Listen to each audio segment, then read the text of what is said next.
चाचा अभी लोकतंत्र का सबसे बड़ा त्यौहार चल रहा है, चुनाव चल रहा है, उसके लिए इधर क्या माहौल है? 24 करोड़ जनता को गरीबी से बाहर किए हैं। 80 करोड़ जनता को गरीब को राशन पहुंचाती है। उसमें कितना सच्चाई है, कितना झूठा है। कोई विकल्प नहीं है। अभी एक बार चुनाव में वोट दीजिए, फिर 5 साल तक इन लोगों से फिर मुलाकात नहीं होना है। जब भी सरकार आती है तो वो जमीनी मुद्दों पर कोई विचार नहीं करता है। बिना घूस का कोई काम ही नहीं होता है। चाहे वो अंचल ले लीजिए या सीईओ का कार्यालय लीजिए, बीडीओ का कार्यालय लीजिए, शिक्षा विभाग लीजिए, पुलिस विभाग लीजिए, जो विभाग लीजिए। मोदी सरकार एक तरफ बोलती है कि हम रोजगार दे रहे हैं, जबकि सहारा इंडिया से 14 लाख कर्मचारी जुड़े हुए थे, आज वो बर्बाद हो गए। वोटवा दे देना हमारा, हम जीत के चल जाए। 5 साल तक ये लोग मस्ती में रहेगा। जसवंत सिन्हा वित्त मंत्री थे तो बंद किए पेंशन। अपना पेंशन में कहा नहीं 5 को लीजिएगा पेंशन। देश को तो आप ही लोग लूट रहे हैं। जितना नेता है सब देश को लूटा। चपरासी का नौकरी के लिए भी वैकेंसी निकलता है, उसमें लोग ग्रेजुएट लोग फॉर्म फिलअप करते हैं और उनको नहीं मिल पाता है। लेकिन 10वां पास, 9वां पास, 8वां पास को मंत्री बना दीजिएगा, वो क्या करेगा? कोई बहाली नहीं, कोई वैकेंसी नहीं। अभी महंगाई चरम सीमा पर है। महंगाई का तो आप देखिएगा कि हर चीज़ का रेट बढ़ा हुआ है। जब हमारी बात को नहीं सुन रहे हैं तो आपकी बात को हम क्यों सुनेंगे? तो मन की बात करते हैं। मन की बात करते नहीं, मनमाना बात करते हैं। मुझे नहीं लगता है कि कोई भी सरकार परफेक्ट है। कोई भी सरकार परफेक्ट नहीं। आप इनकम टैक्स क्यों नहीं दे रहे भाई? कर्मचारी इनकम टैक्स देता, आप इनकम टैक्स क्यों देते हैं? नहीं देते हैं। सारा सुविधा आप ही को चाहिए देश का। आम आदमी का बेटा कहीं बहाल हो रहा है क्या? वहाँ भी पैसा देंगे कि हर में घूसखोरी।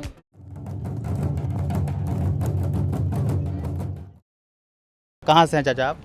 हम तो कृष्णापुरी हजारीबाग में रहते हैं। हजारीबाग से। हम यहाँ विद्यार्थियों से बात करने आए थे, यहाँ थोड़ा ग्राउंड कवर रिपोर्ट करने आए थे, लेकिन माहौल जो है कुछ अलग दिख रहा है। लोग बोलना नहीं चाह रहे हैं। नहीं, ऐसा कोई क्या दिक्कत है? बोलने की तो आज़ादी मिली हुई है संविधान द्वारा। आर्टिकल 19 है, 19A है।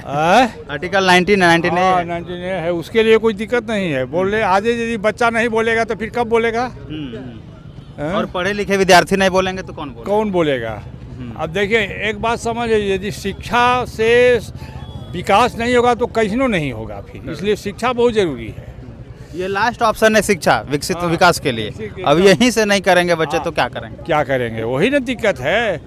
चाचा अभी लोकतंत्र का सबसे बड़ा त्यौहार चल रहा है, चुनाव चल रहा है, उसके लिए इधर क्या माहौल है? इधर का माहौल तो ठीक ही है, चल रहा है। देखिए कोई विकल्प नहीं है। अभी स्थिति विकल्पहीनता की है।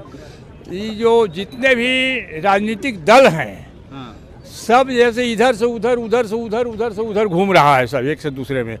एक बार चुनाव में वोट दीजिए, फिर 5 साल तक इन लोगों से फिर मुलाकात नहीं होना है। 5 साल के बाद फिर आवेगा, वोटवा दे देना हमारा, हम जीत के चल जाए। 5 साल तक ये लोग मस्ती में रहेगा।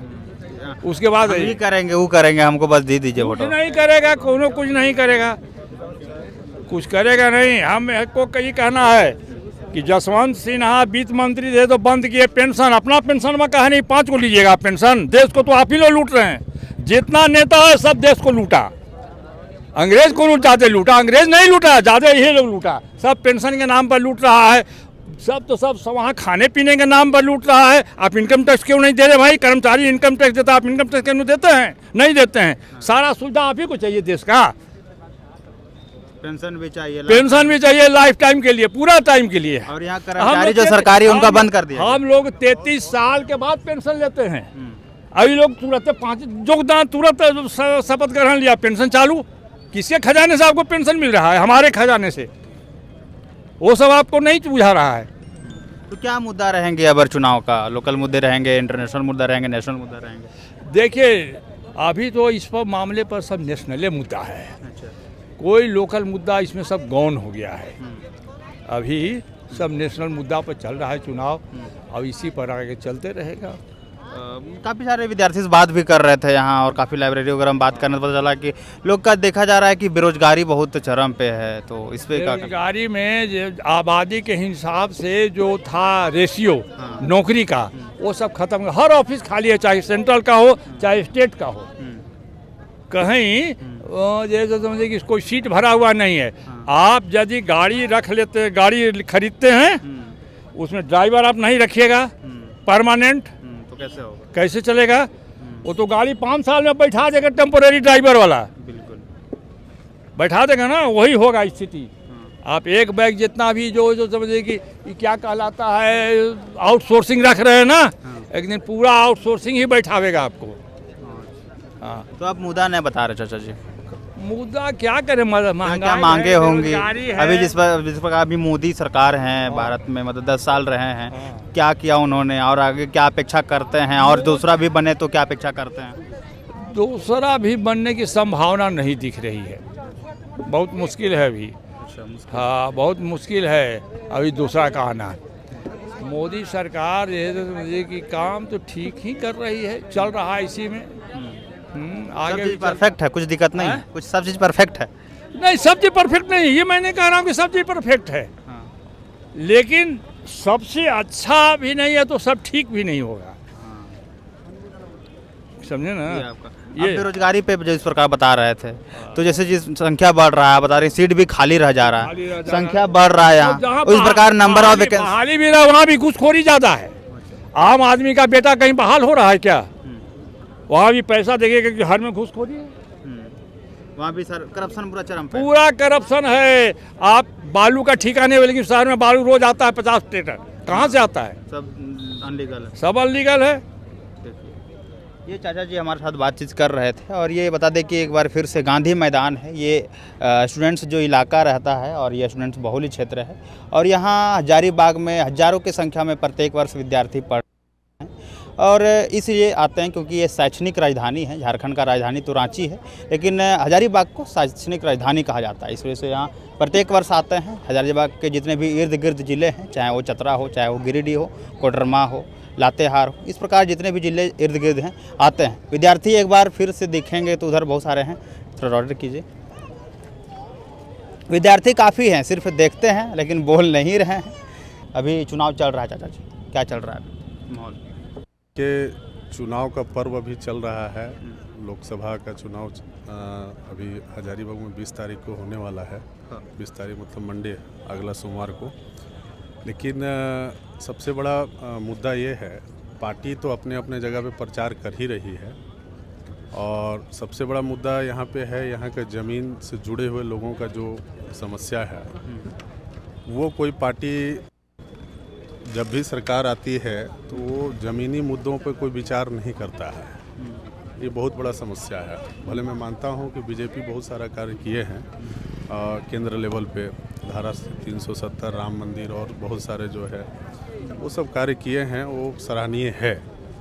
लेकिन जो लोगों का बेसिक नीड है, जो बेसिक आवश्यकता है, वो फुलफिल नहीं हो पा रहा है। बेसिक नीड अभी के समय में लोगों का है, शिक्षा से जुड़ा हुआ मामला है।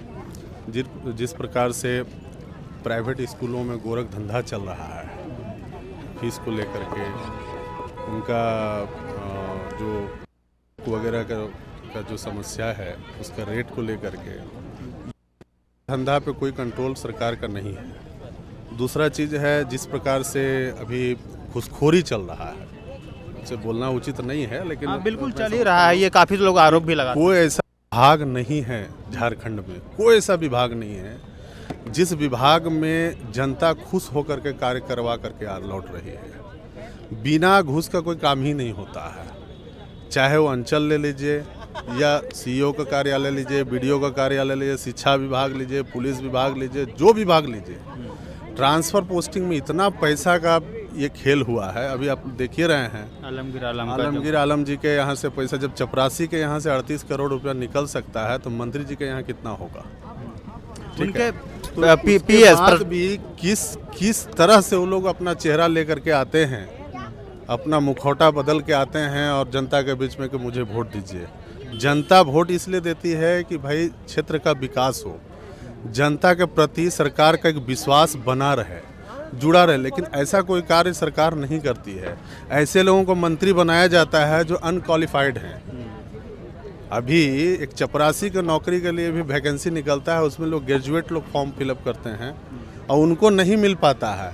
लेकिन 10वां पास, 9वां पास, 8वां पास को मंत्री बना दीजिएगा, वो क्या करेगा? वो बेच के ही खाएगा। ठीक है ना? मेरे हिसाब से नेता वैसा होना चाहिए जो शिक्षित हो, जो ग्रेजुएट हो, पोस्ट ग्रेजुएट हो, जिसको लॉ का जानकारी हो, कानून का, संविधान के बारे में नॉलेज हो, एबिलिटी हो, है ना, वो उसके अंदर इफ़िशेंसी हो कि भाई हम जब नेता बन रहे हैं, जनता के बीच में आ रहे हैं, तो जनता का समस्या को किस तरह से हम सॉर्ट आउट करेंगे, उसके किस प्रकार से हम प्लान करेंगे। यहाँ तो लोग हम देख रहे हैं कि वो पावर पद में आया कि बस घूसखोरी चालू हो गया, घूसखोरी चालू हो गया। एक नेता का सैलरी कितना है, महीने का कितना है? महीने का अलग सैलरी होता है, ठीक है। बट सैलरी के अलावा लेकिन सैलरी क्या, वो लोग सैलरी का उनका स्टेटमेंट अगर देखा जाए, अकाउंट स्टेटमेंट चेक किया जाए, तो सैलरी तो लोग टच ही नहीं करता है। सैलरी का कहीं जिक्र ही नहीं होता। एक बार वो जीत गए तो जीवन भर पेंशन उठाते रहेंगे, है ना। कर्मचारी के लिए वैसा सुविधा है नहीं, उनको हर सुविधा मिलता रहेगा। और भी दूसरे देश में इस तरह का नियम नहीं है। ड्यूटी आवर में, हम दूसरे कंट्री में भी रहे हैं, ड्यूटी आवर में उनको बेसिक सुविधा दिया जाता है, बॉडीगार्ड दिया जाता है, गाड़ी दिया जाता है, सब चीज़। ड्यूटी ऑफ हो गया, वो आम नागरिक की तरफ आप देखेंगे कि वो थैला लेकर सब्जी परचेज कर रहे हैं, बिल्कुल हमने देखा है। लेकिन यहाँ पे जितना सुविधा मिलता है उसका दुरुपयोग करके नेता लोग जो है ना, अपना पद पावर का गलत इस्तेमाल करता है, और जनता के बारे में कोई नहीं सोचता है। कोई बहाली नहीं, कोई वैकेंसी नहीं। अभी महंगाई चरम सीमा पर है। महंगाई का तो आप देखिएगा कि हर चीज़ का रेट बढ़ा हुआ है। इसमें केंद्र सरकार ही लायबल है ऐसा नहीं है, स्टेट गवर्नमेंट भी लायबल है। हम अगर अभी लोकसभा चुनाव है, हम केंद्र सरकार को ही हमेशा कोसते रहें, ऐसा बात नहीं है। स्टेट गवर्नमेंट भी लायबल है, क्योंकि स्टेट गवर्नमेंट अगर चाहेगी कंट्रोल करने के लिए तो बहुत हद तक हर चीज़ों को कंट्रोल किया जा सकता है। लेकिन स्टेट गवर्नमेंट कभी इस तरह का प्लान नहीं करती है। ठीक है, जल जंगल जमीन से लेकर का संबंधित मुद्दा तो है ही है झारखंड में, वो तो लूट ही रहे हैं। बाहर से लोग आते हैं, आराम से यहाँ पे ज़मीन परचेज कर लेते हैं, इजी वे में परचेज करके यहाँ घर मकान बनाते हैं, और यहाँ का लोग जो है वंचित रह जाता है। यहाँ के लोगों को बेवकूफ़ बनाया जाता है। इस तरह का समस्या तो झारखंड में है ही। आज जब से झारखंड बना है, बिहार से अलग हुए झारखंड जो है, आज 24 साल होने को है। 15 नवंबर 2000 को झारखंड अलग हुआ था।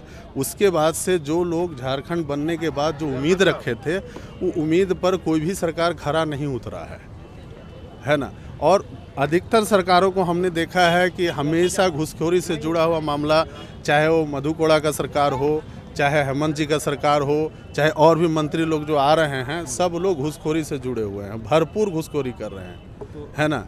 तो ये तो मतलब जनता का एक मानवता का हनन हो रहा है एक प्रकार से। सिर्फ चुनाव के टाइम में वो लोग आकर के जनता से जुड़े मुद्दों को डिस्कस करते हैं, जनता के बीच में आते हैं, और उसके बाद बड़े बड़े बातें करते हैं, और चुनाव जैसे ख़त्म हो गया सारे मुद्दे भूल जाते हैं, टोटल घूसखोरी पे आ जाते हैं। तो इस हिसाब से मुझे नहीं लगता है कि कोई भी सरकार परफेक्ट है। कोई भी सरकार परफेक्ट नहीं है। मोदी जी है ना। मोदी जी, देखिए मोदी जी का क्या है, मोदी जी का प्लानिंग अच्छा है, चाहे योगी जी का प्लानिंग अच्छा है, लेकिन बाकी लोग भी हम अगर बोला जाए तो क्लीन चिट में नहीं है ना। आप बता रहे हैं जिस प्रकार के, तो ऐसा है जो इस प्रकार से, ऐसे देखिए भाजपा भी बदनाम जो हो रही है कहीं ना कहीं, तो कोई ना कोई मंत्री या विधायक उनके हैं जो गलत काम कर रहे हैं, जिसके वजह से ये चीज़ हो रहा है। तो हम 100% रेटिंग भाजपा को भी नहीं दे सकते हैं। अब बाकी का जो पार्टियां हैं उनका तो कहना ही नहीं है, वो तो 99.9% जो है वो फेलियर हो चुके हैं। ठीक है, चुनाव चल रहा है जी, इस पे आपका क्या ओपिनियन है, क्या राय है? ओपिनियन हमारा है कि अभी के जो चुनाव जो चल रहा है, ये लोकसभा का चुनाव चल रहा है। सेंट्रल गवर्नमेंट हमेशा बार बार ये कहती है कि हमने 24 करोड़ जनता को गरीबी से बाहर किए हैं, जबकि वही मोदी सरकार देश भर में 80 करोड़ जनता को, गरीब को राशन पहुंचाती है। उसमें कितना सच्चाई है, कितना झूठा है, हम तो ऐसा देश का प्रधानमंत्री आज तक देखा ही, एक नंबर झूठा प्रधानमंत्री। हम तो 35 साल से सहारा इंडिया से जुड़े हुए हैं। आज सहारा इंडिया को बर्बाद करने वाला ये मोदी सरकार, उसमें करीब 15 करोड़ जमा करता सहारा का, उस दर दर की ठोकरें खा रहा है। गवर्नमेंट ने सीज कर लिया है, सारा संपत्ति को सीज कर लिया है। करीब 250 लाख करोड़ की संपत्ति को सीज किया है। 250 करोड़ संपत्ति को सीज किया है और नकदी रुपया जो है वो 33,000 करोड़ रुपया उस चीज़ किए हुए हैं। तो मोदी सरकार एक तरफ बोलती है कि हम रोजगार दे रहे हैं, जबकि सहारा इंडिया से करीब 14 लाख कर्मचारी जुड़े हुए थे, आज वो बर्बाद हो गए। तो कहाँ है मोदी सरकार कि हम रोजगार दे रहे हैं? रेलवे के बाद सहारा इंडिया ये पहली संस्था है जिसने रोजगार से जोड़ा है। आज कार्यकर्ता दर दर की ठोकरें खा रहा है, जमाकर्ता बार बार टॉर्चरिंग कर रहा है एक एजेंट को, एक कार्यकर्ता को। एजेंट की गर्दन तलवार की धार पर लटका हुआ है, लेकिन मोदी सरकार सुनने वाला नहीं। क्या है मोदी सरकार? जब हमारी बात को नहीं सुन रहे हैं तो आपकी बात को हम क्यों सुनेंगे? वो तो मन की बात करते हैं। मन की बात करते नहीं, मनमाना बात करते हैं। मन की बात नहीं करते, मनमाना बात करते हैं। देखिए, अभी चुनाव का पर्व चल रहा है, लोग का अलग अलग ओपिनियन था, अलग अलग मानना था, अलग अलग विचार था। कई लोग सरकार पे तंज कस रहे हैं, कई लोग सरकार की वाहवाही भी कर रहे हैं। अलग अलग बातें चल रही है मार्केट में। फिलहाल हम मटवारी में हैं, यहाँ स्टूडेंटों का एरिया कहा जाता है। इस पर आपकी क्या राय है कमेंट बॉक्स में ज़रूर दीजिएगा। मिलते हैं अगले वीडियो में, तब तक के लिए जोहार।